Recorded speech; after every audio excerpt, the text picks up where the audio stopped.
que rinden al ver volor, más humilde viniste a la tierra, Señor, a dar vida al más vil pecador. Ven a mi corazón, oh Cristo, pues en él hay lugar para ti. Ven a mi corazón, oh Cristo, ven, pues en él hay lugar para ti. Tú viniste, Señor, con tu gran bendición para dar libertad y salud, mas con odio y desprecio te hicieron morir, aunque vieron amor y virtud. Ven a mi corazón, oh Cristo, pues en él hay lugar para ti. Ven a mi corazón, oh Cristo, ven, pues en él hay lugar para ti. Pues en él hay lugar para ti.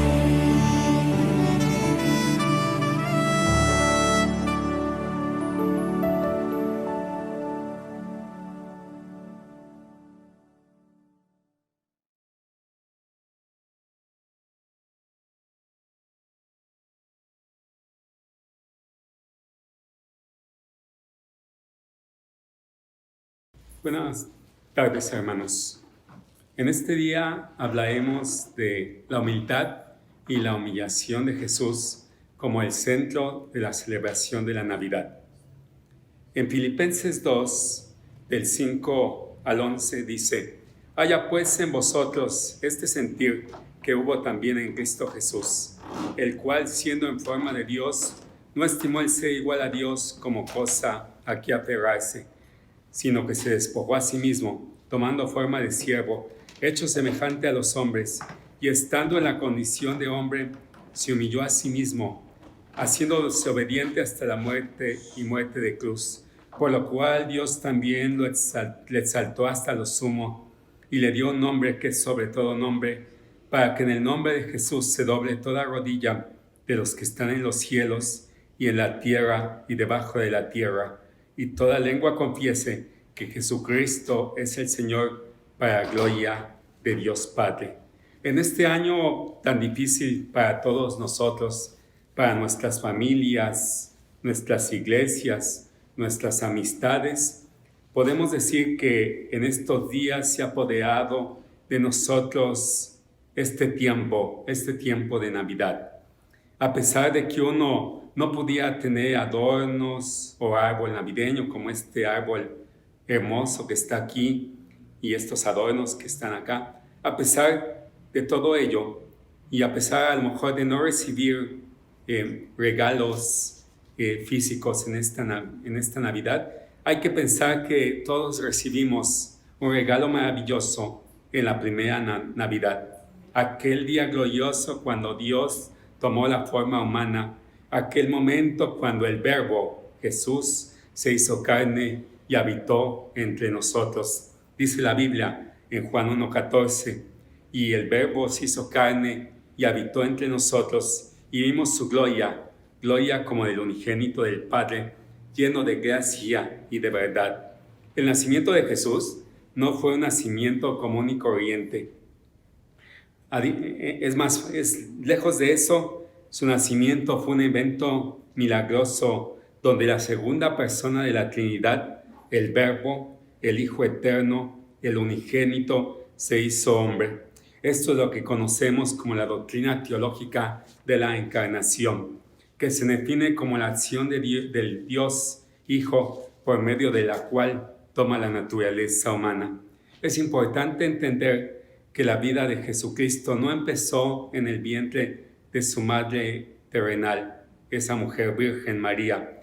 Jesucristo no es un ser creado, ya que desde la eternidad ha existido, coexistido con el Padre y con el Espíritu Santo, como dice Juan 1, del 1 al 2. En el principio era el Verbo, y el Verbo era con Dios, y el Verbo era Dios. Este era en el principio con Dios. Antes de su concepción humana, Él disfrutaba de una eterna e íntima relación con el Padre y con el Espíritu Santo. En Juan 17:5 dice: ahora pues, Padre, glorifícame tú al lado tuyo, con aquella gloria que tuve contigo antes de que el mundo fuese. Venir a la tierra implicó el abandono de su posición de igualdad al Padre, dejar atrás la gloria del reino celestial y la continua adoración de los ángeles. El príncipe eterno voluntariamente se hizo pobre, se hizo siervo, se hizo un esclavo, como leímos en Filipenses 2. Pero ¿por qué vino a hacerse hombre? Porque únicamente asumiendo esa naturaleza, nuestra humanidad podía obrar como mediador entre Dios y los hombres. La raza humana se hallaba en completa enemistad con Dios desde la caída de Adán y Eva. Todos éramos enemigos de Dios, y solo alguien que fuera completamente Dios, pero también completamente hombre, podía obrar como mediador entre Dios y el hombre. En 1 Timoteo 2, del 5 al 6, porque hay un solo Dios y un solo mediador entre Dios y los hombres, Jesucristo hombre, el cual se dio a sí mismo en rescate por todos, de lo cual se dio testimonio a su debido tiempo.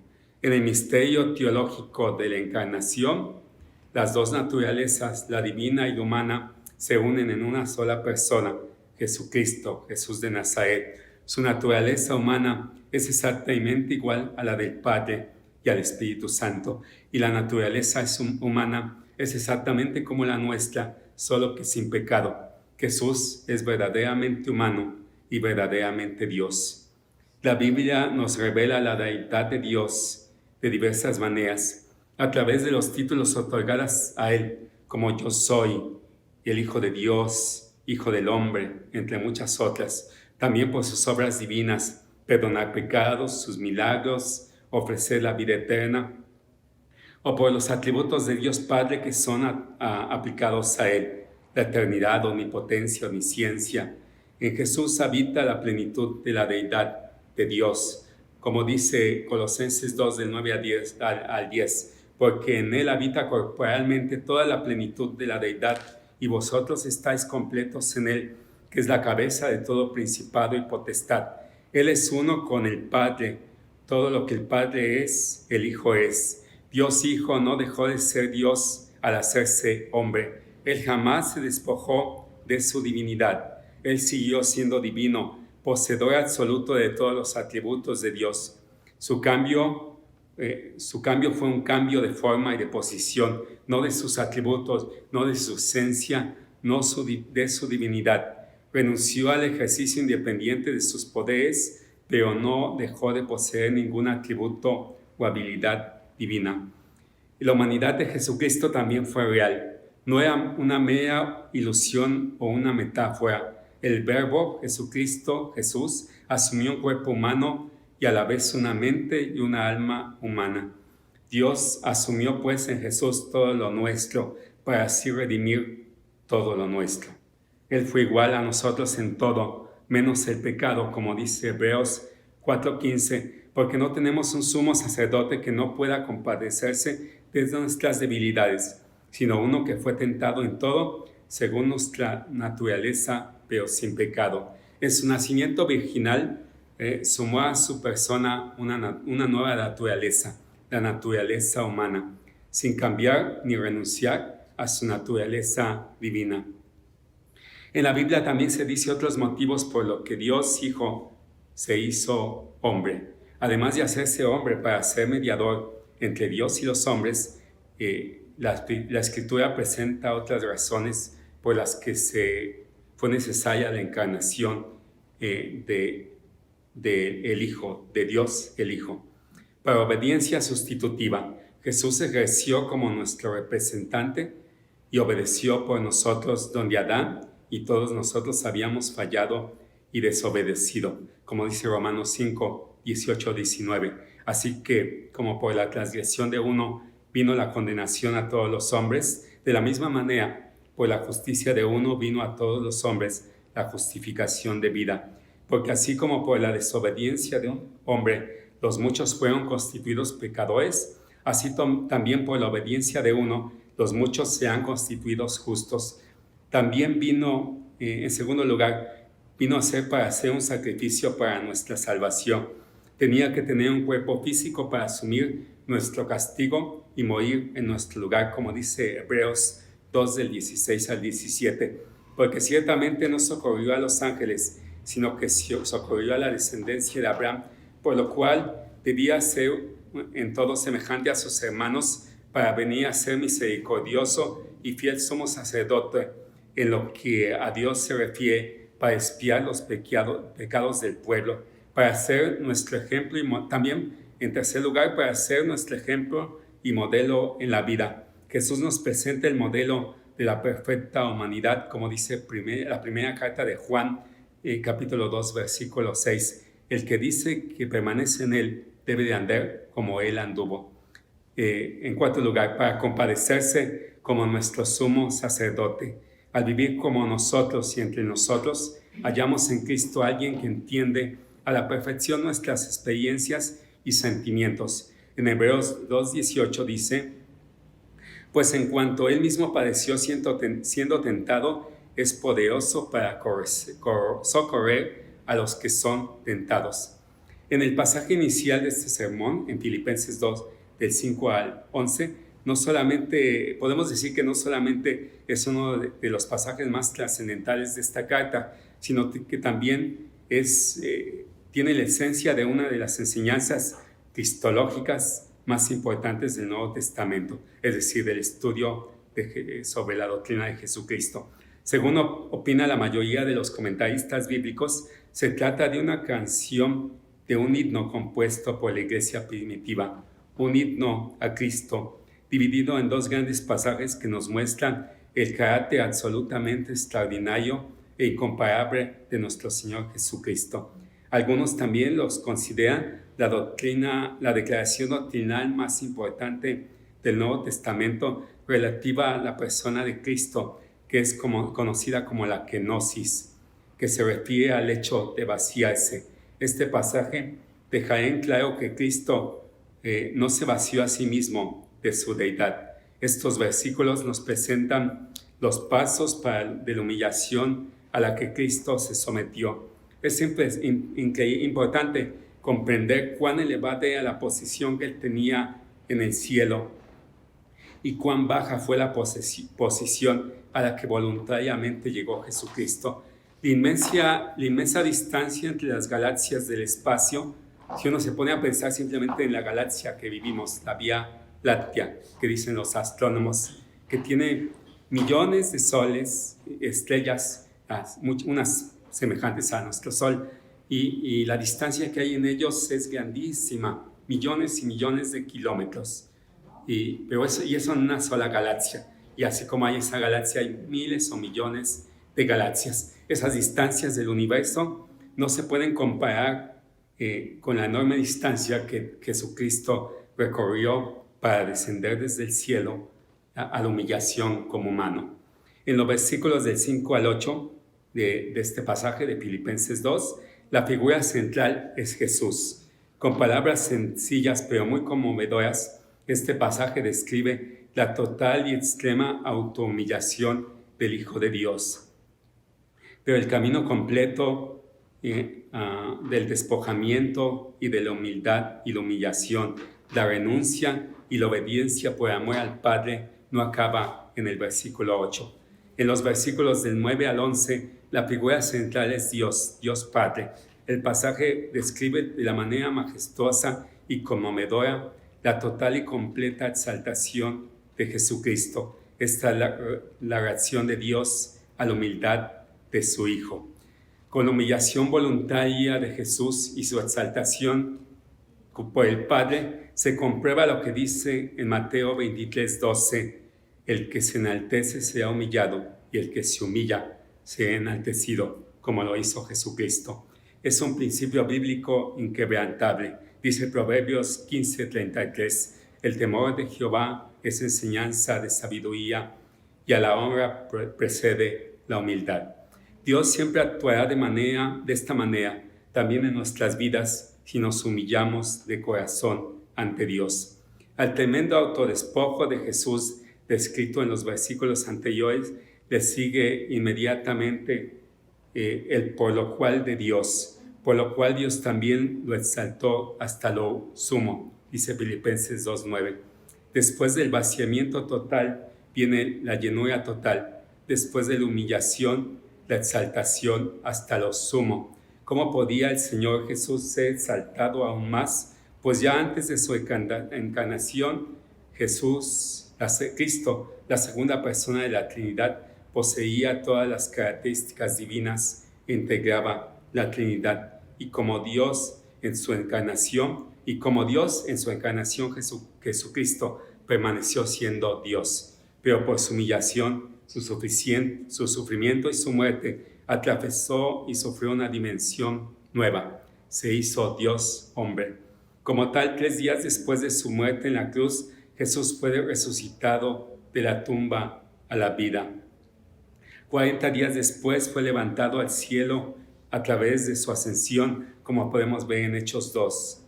Allí, en el cielo, Él intercede por nosotros y nos representa ante Dios el Padre. Leemos en la carta de los Hebreos, capítulo 7, versículo 25, por lo cual puede también salvar perpetuamente a los que por Él se acercan a Dios, viviendo siempre para interceder por ellos. Y también en Hebreos 9, 24, porque no entró Cristo en el santuario hecho de mano, figura del verdadero, sino en el cielo mismo para presentarse ahora por nosotros ante Dios. En su humanidad Jesús fue tentado en todo en todo según nuestra semejanza, pero sin pecado, como leímos en Hebreos 4:15. Aprendió obediencia, se pudo identificar con nosotros, sintió compasión por nuestras debilidades y llegó a ser nuestro sumo sacerdote celestial. Todas estas cosas son respuesta a su oración que podemos leer en Juan 17:5. Ahora pues, Padre, glorifícame a tu lado tuyo, con aquella gloria que tuve contigo antes que el mundo fuese. Lo leímos hace un momento. Fueron pasos de descender en humillación y también pasos para ascender en su exaltación. Así que vamos a considerar esos pasos que Él recorrió en ese descenso, en esa humillación y también hacia el ascenso que constituye la exaltación de Cristo. Tenemos entonces, en primer lugar, que en su humillación, la mente de Cristo, el sentir de Cristo. Luego tendremos el sentir de Dios. Y es el sentir de Dios el Padre, el de ensalzar al Señor Jesucristo. El primer paso al descender tuvo lugar cuando dejó la gloria del cielo. Él descendió más y más hacia esta tierra, recorriendo esa enorme distancia hasta llegar exactamente al lugar en el que nosotros nos encontramos. El comprender lo que el Señor realmente hizo por nosotros se sitúa totalmente más allá de nuestra comprensión humana. En Filipenses 2 ya leímos, Él, siendo en forma de Dios, no estimó el ser igual a Dios como cosa a que aferrarse. Cuando Cristo estaba a la mano derecha de Dios el Padre, no se estaba aferrando a su elevada posición. No había peligro de que Él perdiera su lugar en la divinidad a causa de algo que le faltara así, o debido a alguien que estuviera en contra de Él. Él no había llegado a ese lugar desde otra posición. Él era Dios. Esa posición le pertenecía por ser Dios. Tampoco dejó el cielo por mala gana. En ningún momento manifestó pena por tener que dejar ese lugar, por tener que descender a la tierra. Él descendió a la tierra con alegría, dice el escritor de Hebreos 12:2, puestos los ojos en Jesús, el autor y consumador de la fe, el cual por el gozo puesto delante de él sufrió la cruz, menospreciando el oprobio, y se sentó a la diestra del trono de Dios. Allí él emprendió el camino hacia la cruz por el gozo que esperaba. Como dice Hebreos 17, quedaron registradas estas palabras suyas, que dijo: entonces dije, he aquí yo he venido, en el rollo del libro está escrito de mí, para hacer, oh Dios, tu voluntad. Así que fue evidente que vino a esta tierra con alegría. Él no dejó en el cielo algo que quería retener cuando vino a este mundo. Como segundo paso de su humillación, vemos en el versículo 7 de Filipenses 2, sino que se despojó a sí mismo, tomó la forma de siervo y se hizo semejante a los hombres. Aquí dice que se despojó a sí mismo, es decir, que se vació, que viene de la palabra griega keno. La teoría de la kenosis deriva su nombre de esta palabra. Cristo se vació a sí mismo. La pregunta es, ¿de qué se vació? No se despojó de su deidad. Los gnósticos de los primeros tiempos de la iglesia expusieron la primera herejía, una de las primeras herejías, de que él se vació de su deidad, que la deidad entró en él cuando se bautizó y que le dejó en la cruz. Él se despojó de algo, pero no fue de su deidad. Él era totalmente Dios cuando estaba naciendo. Incluso en aquellos momentos, cuando estaba en este mundo físicamente, podía haber ordenado cambios en la existencia del universo porque Él era Dios. Nunca hubo un momento en que Él no fue a Dios. El apóstol Juan, en el 1, 3 y 14, dice: todas las cosas por Él, por medio de Él fueron hechas, y sin Él nada de lo que ha sido hecho fue hecho. En Él estaba la vida, y la vida era la luz de los hombres. Y el Verbo se hizo carne y habitó entre nosotros, lleno de gracia y de verdad, y vimos su gloria como de un Hijo unigénito del Padre. Entonces, ¿de qué se vació el Señor Jesús cuando vino a esta tierra? Se despojó de las prerrogativas, de los privilegios de la divinidad. Vivió en esta tierra con ciertas limitaciones, pero eran limitaciones que él mismo asumió voluntariamente. En todo tiempo y en todo momento continuó siendo Dios, y no fue menos Dios por ser un hombre. Sin embargo, se despojó de las prerrogativas que tenía como Dios. Los pastores y los hombres sabios de Oriente y la multitud de ángeles constituyeron una concurrencia cuando él llegó a esta tierra. No tenía que haber estado solo esa multitud, sino que todo el universo debería haber estado allí en su nacimiento. Todas las criaturas inteligentes tenían que haber estado allí presentes. El emperador de Roma tendría que haber asistido a su nacimiento. No solo tendrían que haber estado allí unos pocos sabios de Oriente, debían haber venido sabios del este, oeste, del sur. El templo de Jerusalén debía haber estado vacío en aquel día. Todos deberían haber acudido a velar, pero nada de eso pasó, porque así lo determinó Dios en su humildad, que Cristo naciera en la pobreza. Ahora, ¿por qué no los obligó a venir? Porque Él había dejado a un lado esas prerrogativas de su deidad. Estaba dispuesto que naciera en un pesebre sucio y no el limpio y adornado pesebre que vemos en las postales y las obras de Navidad. Estaba dispuesto a criarse hasta la edad adulta en un pueblo pobre llamado Nazaret. Estaba dispuesto a ser un carpintero desconocido. Él podía haber tenido la nube de la gloria del tabernáculo que se describe en los primeros libros del Antiguo Testamento, acompañándolo todo el tiempo, pero no la tuvo. No tuvo una aureola sobre su cabeza, como vemos en los cuadros que se han pintado sobre él. Y Judas tuvo que besarle la noche que le traicionó para que la multitud pudiera comprobar cuál de los hombres sea al que debía capturar. Él no se quiso destacar entre otros hombres por alguna clase de luz o resplandor. Él era un ser humano, pero era Dios manifestado en un cuerpo humano. Había dejado las prerrogativas de la deidad. Cuando leemos una oración del Señor que se menciona en Juan 17:5, ya hemos dicho que dejó aquella gloria que tuvo antes de que el mundo existiera. En esa oración Él pidió que su gloria fuera restaurada. Él no pidió que su deidad fuera restaurada porque Él nunca había dejado de ser Dios.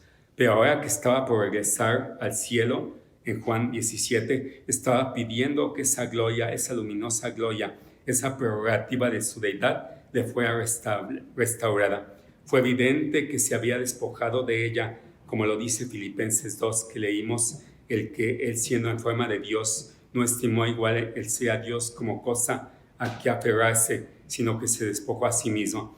El tercer paso dado por Jesucristo en dirección a su humillación fue el siguiente: tomó la forma de siervo.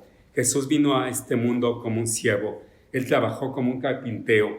Suponemos que si hubiéramos vivido en la ciudad de Nazaret en aquel día, podríamos haberle encargado algún trabajo de reparación en madera. Él hubiera acudido y había reparado una puerta o algún mueble. Es que Él tomó la forma y la naturaleza de siervo. Podría haber nacido en el palacio del emperador de Roma porque era un rey, pero Él nunca reclamó ese título durante sus primeros años. En realidad no lo hizo hasta que entró en Jerusalén en la entrada triunfal, en lo que le llamamos el Domingo de Ramos. O sea que Él vino a esta tierra como un hombre siervo, como un hombre humilde. No solo se humilló a sí mismo para convertirse en un ser humano en su nacimiento, en la Navidad que estamos celebrando, sino que también vino a integrarse en los humanos, en lo que es la mayoría de la gente común y corriente. Él fue como uno más entre nosotros. No fue un emperador cuando estuvo aquí en la tierra, sino un hombre común y corriente en el sentido de convivir con cualquier persona. Pero vemos ahora también que el cuarto paso hacia su humillación es que se hizo semejante a los hombres. Él fue un hombre aquí en la tierra. Él no solo vino aquí a redimir a la humanidad, sino para revelar a Dios ante la humanidad. Cuán importante fue eso, porque nosotros ahora conocemos algo acerca de Dios gracias a Él. No sabíamos mucho, excepto lo que Él nos dijo cuando Él estuvo aquí en la tierra y cuando se convirtió en hombre. Nos enseñó mucho acerca de Dios. Y de la única manera que conocemos a Dios, sin duda, es por lo que Jesucristo nos enseñó de quién es Dios. Queremos tener nosotros siempre a alguien con un rostro. El Señor Jesucristo es Dios con un rostro. Él dijo que en cuanto a sí mismo era el pan, el agua de vida, que el pan de vida. Todos conocemos al pan y todos conocemos al agua. Ahora sabemos algo de Él. Cuando dijo que era la puerta, no solo porque era carpintero, sino que entendemos lo que es una puerta. Cuando dijo que era la vid verdadera, sabemos de las uvas y de la vid. Cuando dice que era la vida y el camino, son cosas que sabemos, porque Él vino a redimirnos a nosotros y a revelarse.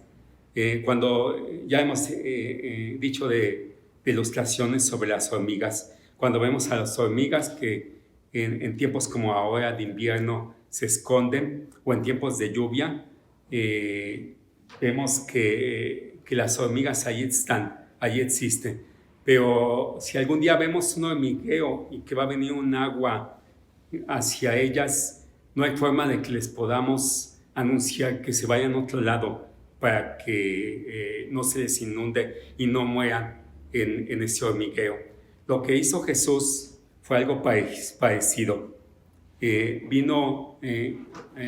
como si nosotros quisiéramos avisarle a esas hormigas que su hormiguero se les va a inundar, pero no les podemos decir, háganse a un lado porque se les va a inundar. Tendríamos que convertirnos en hormiguita para poderles decir, hay que irnos de aquí porque se nos va a inundar aquí, cambiémonos de lugar.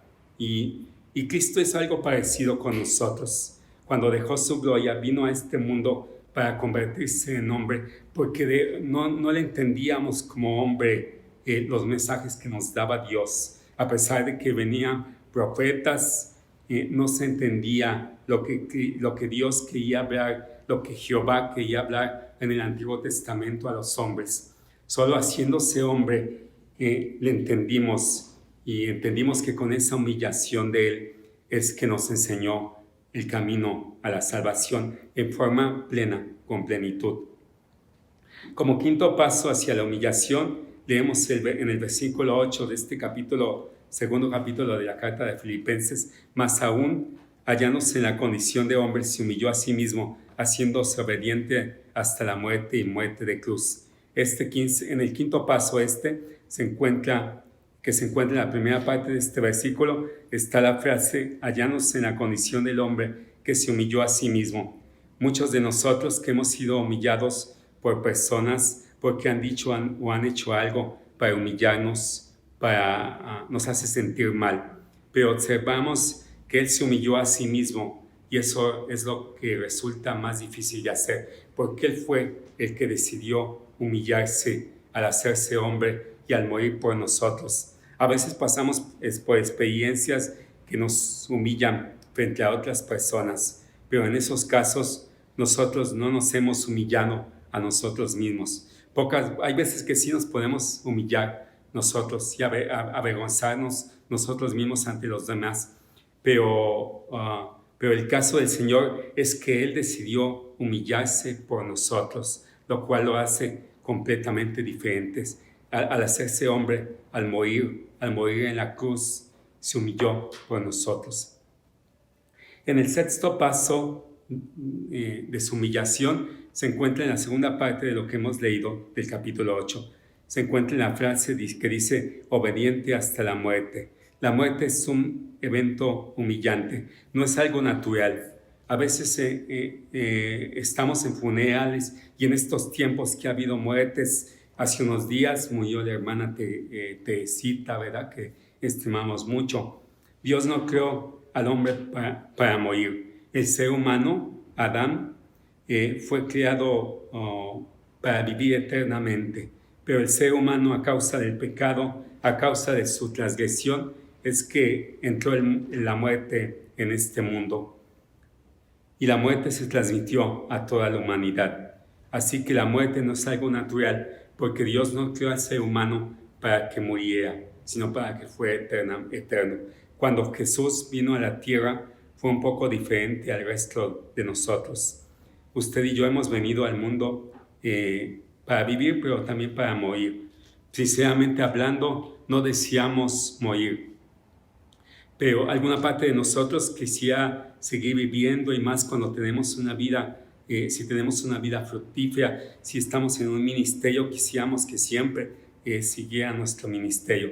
Pero el caso del Señor Jesús es diferente. Él nació para morir, vino para morir, estaba destinado a morir. Él no tenía por qué morir, pero como dijo el apóstol Pablo en este versículo que hemos leído, Él fue obediente hasta la muerte y se entregó voluntariamente.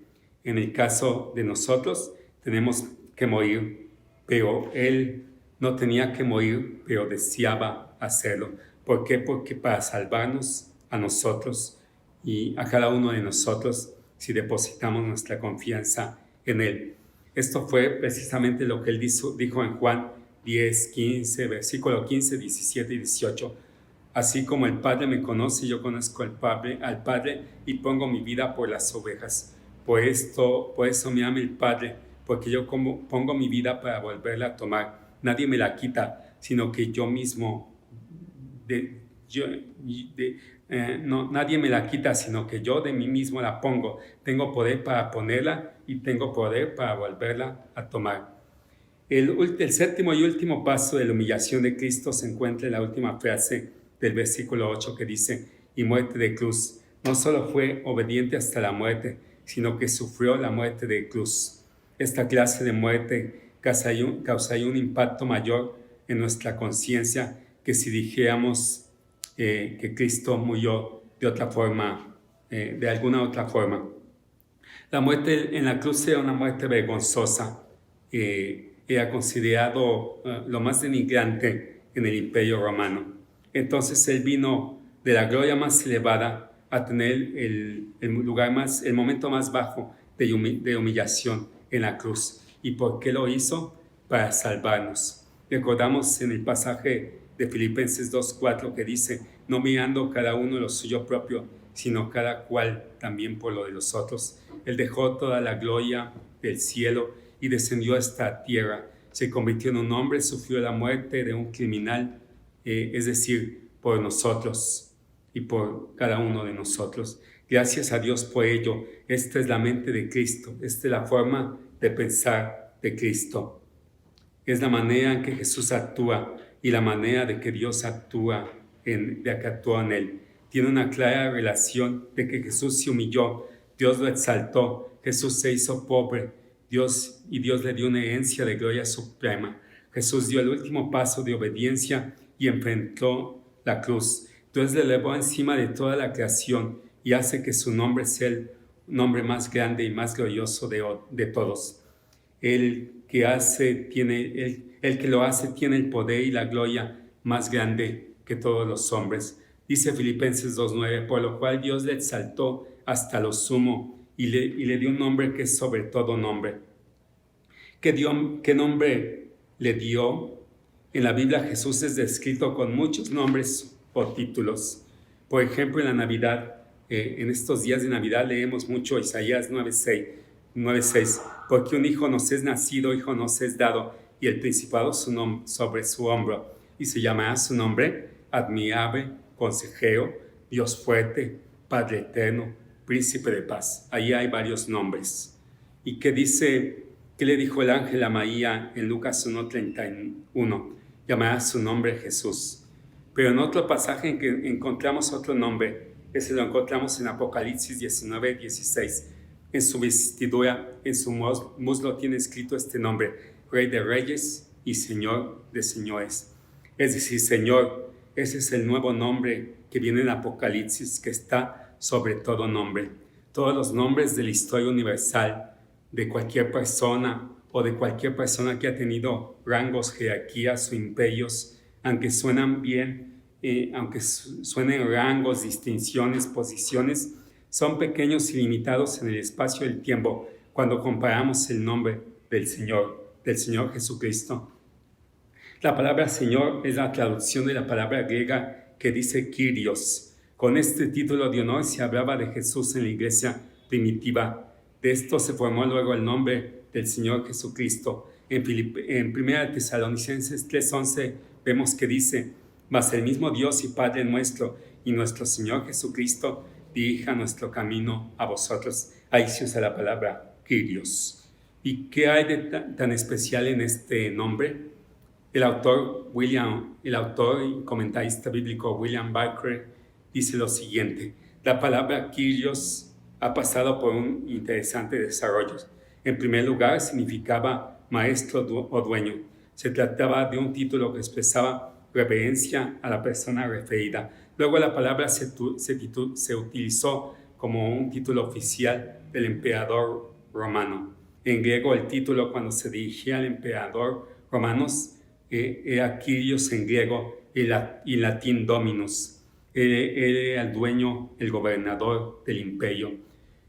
También la palabra se usaba en el mundo griego pagano para referirse a dioses paganos. Cuando se hablaba de algún dios, el Zeus o cualquiera de ellos, se utilizaba Kyrios.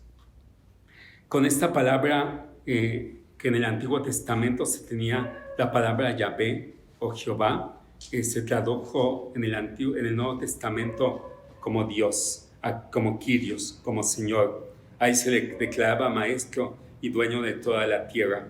Era visto como el Señor, como el Rey de Reyes y el Señor de Señores, el Señor Todopoderoso.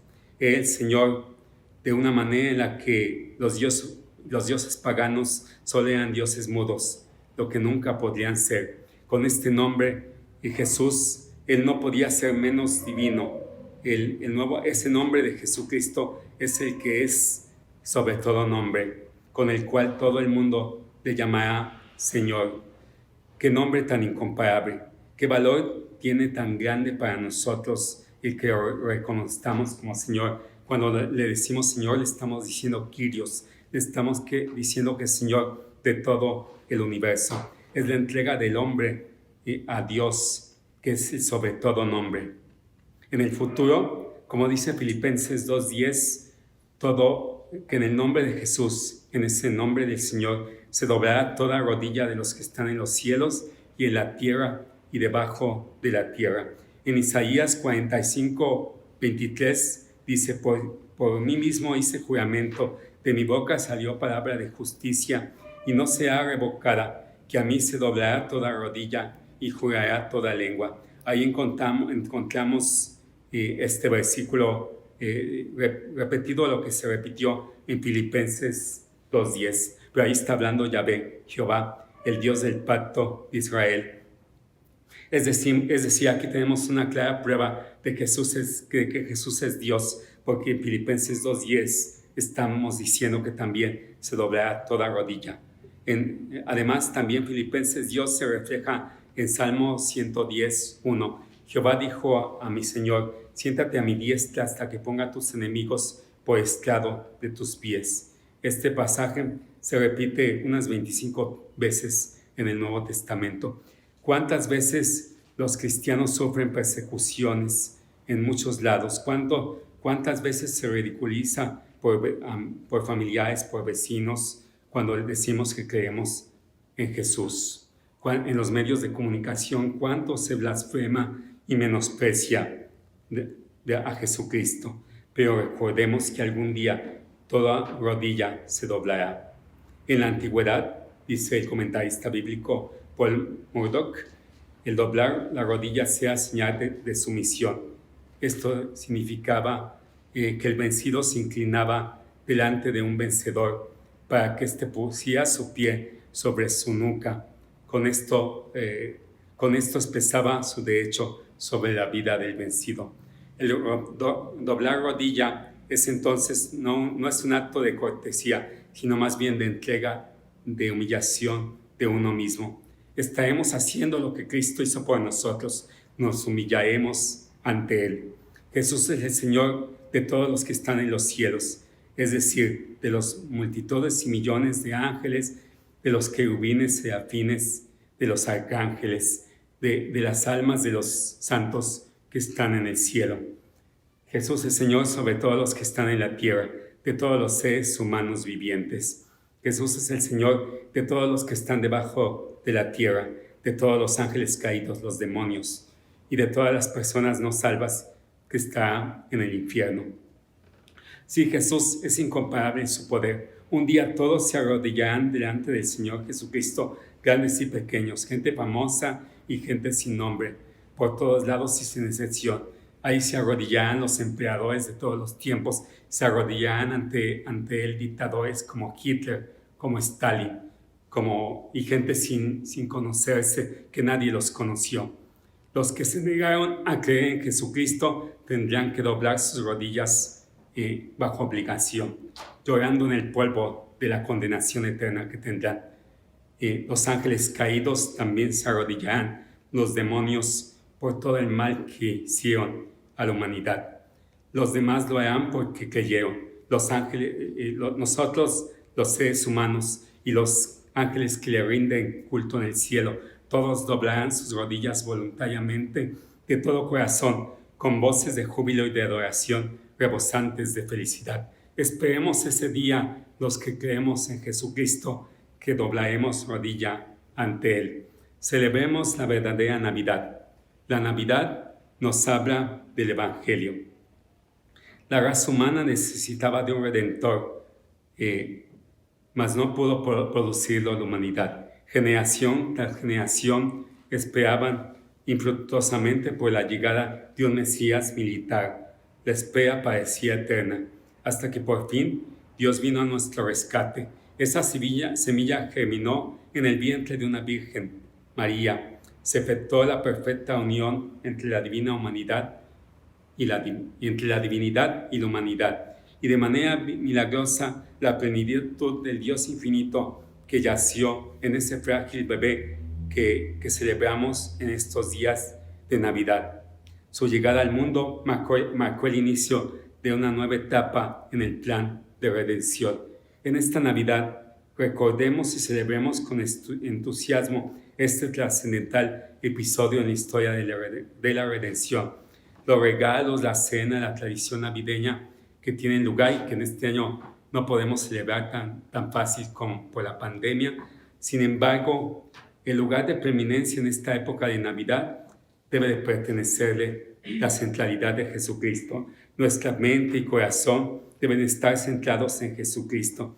Que nada ni nadie nos distraiga de meditar en el Hijo de Dios y su encarnación. Que en esta Navidad permite entrar a Jesucristo a tu corazón. Si tienes miedo de este tiempo que nos toque vivir de la pandemia, recuerda lo que hizo Jesucristo. Dejó toda su gloria para hacerse hombre. Se humilló al hacerse hombre y al morir en la cruz por ti y por mí. Es tiempo que lo aceptes como tu Salvador, que lo hagas en este instante. Recuerda que algún día todos tendremos que honrarlo y doblar rodilla ante Él. Es mejor que la doblemos llegando ahí como sus hijos, como sus siervos, y no las personas que se condenarán por toda la eternidad, pero que tendrán que doblar su rodilla ante Él, pero ya sin esperanza de salvación. Todavía es el tiempo de salvación. Dios te llama al arrepentimiento y que lo reconozcas como tu Señor y Salvador. Oremos. Padre nuestro, te damos gracias por este tiempo de Navidad en el que recordamos la salvación que tú nos diste.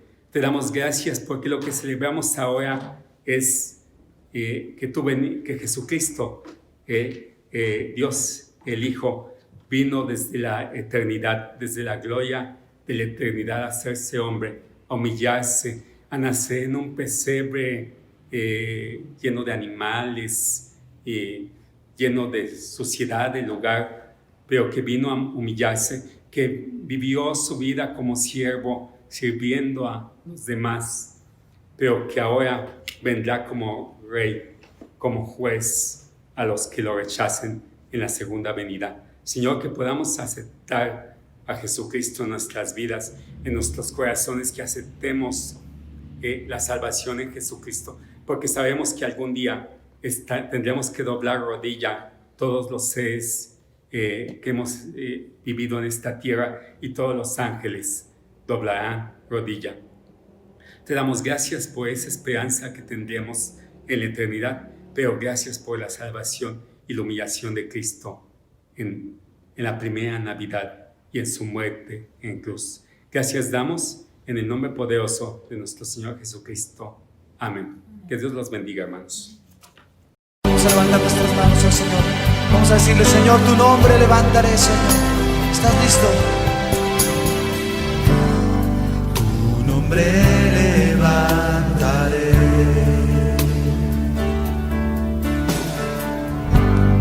Me deleito en adorarte.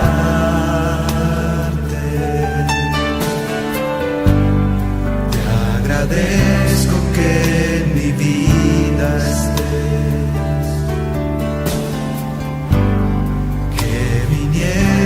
A salvar. Una vez más, tu nombre levantaré. Tu nombre levantaré. Me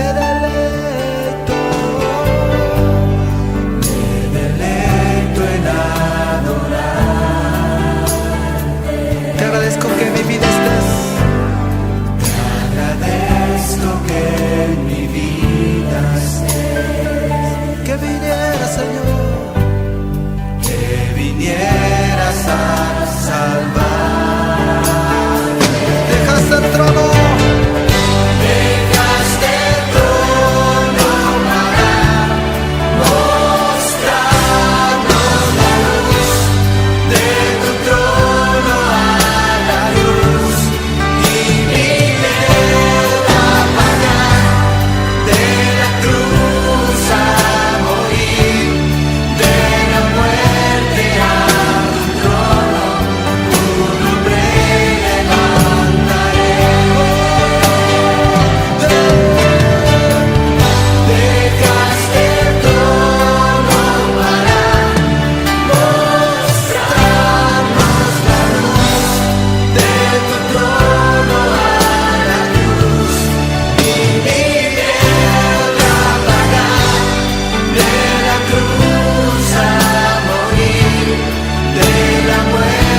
las mujeres, canten al Señor conmigo.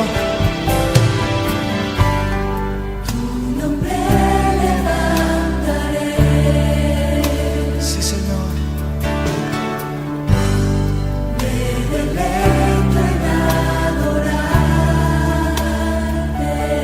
Te agradezco. Te agradezco que en mi vida estés, Que vinieras, Señor.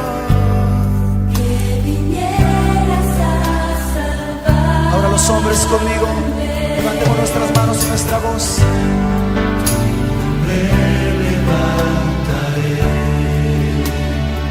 Sí, Señor.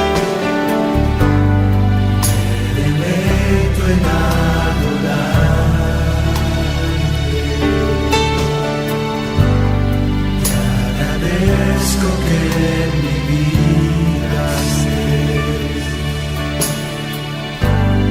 que vinieras a salvar. Levanta tu voz y dile.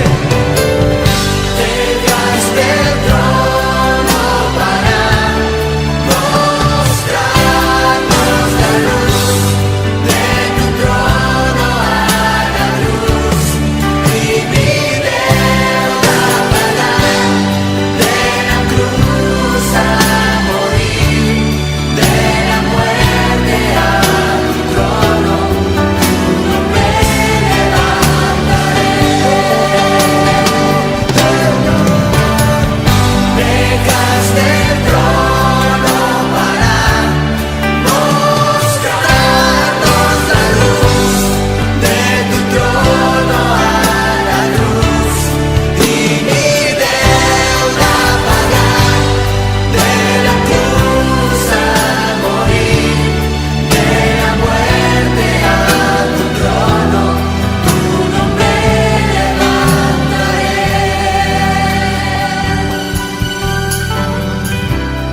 Tu nombre levantaré. Tu nombre levantamos, Señor. Tu nombre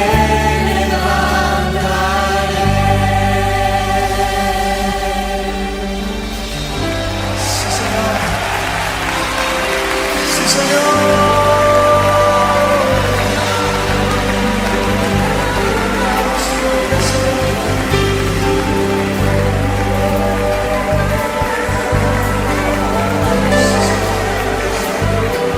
Levantamos tu nombre, Señor.